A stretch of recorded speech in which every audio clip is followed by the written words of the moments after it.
I remember a Sunday afternoon where my brain physically hurt. And it wasn't a headache that I had at that moment. No, on the contrary, it was my mind aching. And the reason was that my mind didn't know how to stop anymore because I hadn't stopped in such a long time. And I wasn't doing anything dramatic. I was simply sitting on my bed. But the one thing that happened is that I couldn't stop thinking about work any longer. I thought about past decisions, about past meetings, things that I said. I thought about upcoming deadlines, about upcoming difficult decisions, difficult meetings. I thought about things that will go wrong, things that might go wrong, who knows. I made up a whole lot of stories in my mind. And that almost drove me crazy because I didn't know how to switch it off. And then what I was longing for at that moment was to have a key that I could simply insert and then switch off my mind, switch off my brain. I was convinced that that would bring me a sense of peace back. At that moment, I didn't want any advice. I didn't want any solution. What I was really longing for was a kind of silence. And I imagined it's a kind of silence that I have when I look out onto the open sea, when I'm standing on a beach and the feet are in the sand. And all I do is observe the water. I can even hear the water. And that's all I have to do because nothing else is asked from me. That was the feeling that I had in my mind when I was imagining the peace that I wanted. And I had no idea how to get there. What I didn't understand then, and it took me years to understand it, that my exhaustion wasn't coming from the amount of work that I had. But it was coming from this relentless, nonstop thinking of this nonstop noise that I had in my mind of everything that had happened at work and everything that was about or potentially could happen at work. It was a non-stop loop of stories that were playing in my mind. Sometimes it was simply looking for that certainty for upcoming decisions, even though that certainty wasn't there. Sometimes it was playing words of what I would say in an upcoming meeting and just feeling doubtful about that.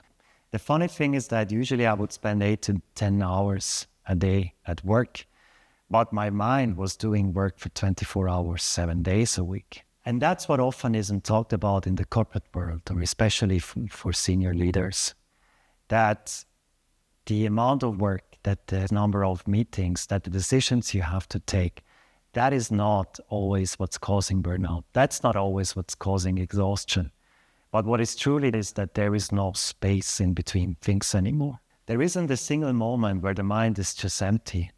There isn't any space in between doing one thing or doing another thing because you've optimized everything. You have become so efficient because, after all, you are required to do a whole lot. So you need to be effective. And that's what you've achieved.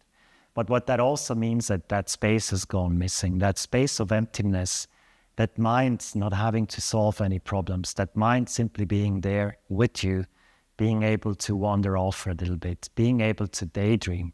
And that is the exhaustion. It's not about the volume of your work. It's about the lack of space within your mind. So what is actually happening at that open sea that I am dreaming of? Because at that moment, the inbox is still full. The difficult conversation is still going to happen. The deadlines are still approaching. But yet, at that moment, there is nothing that needs to be resolved. There is no project that needs to be finished. There is no problem that needs a resolution. And that's the kind of space or emptiness that I'm talking about. Because it's at that moment that something internal shifts, at least for me. And sometimes it just has a small beginning.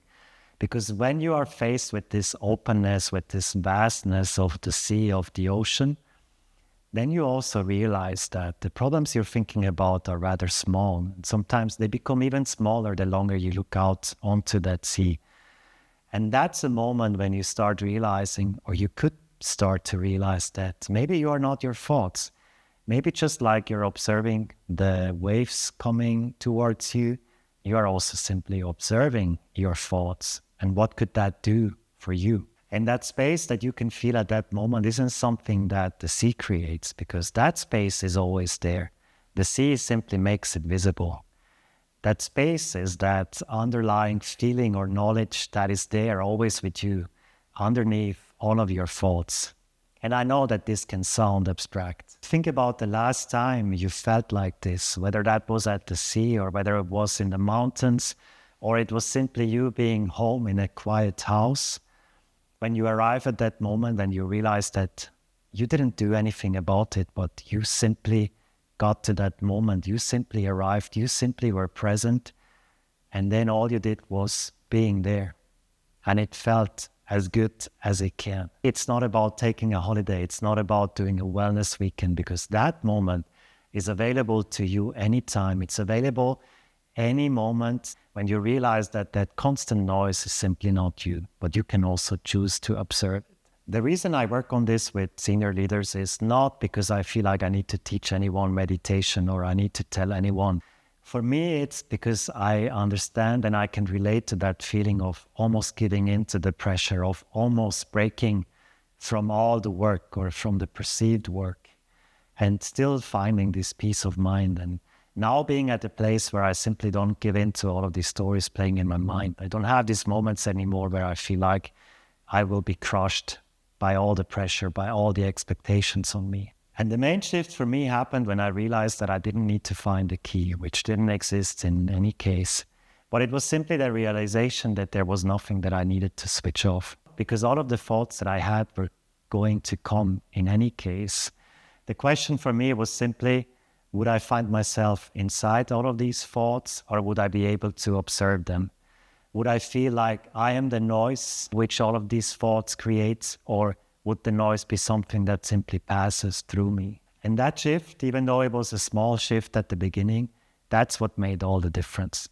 That's what eventually made the difference for me between breaking or having a burnout and now where all of this work is still around, but I'm able to be back at that open ocean in my mind anytime I wish to do so.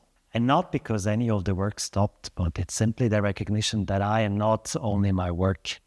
The thoughts about work are still there, but I can decide to observe these thoughts. I can decide to take a step back and then to have the confidence and the calm to face my day. If anything in this video resonated, I'm Tomi and I work with senior leaders around the world. The link is below in the description. Thanks for watching. I really appreciate it.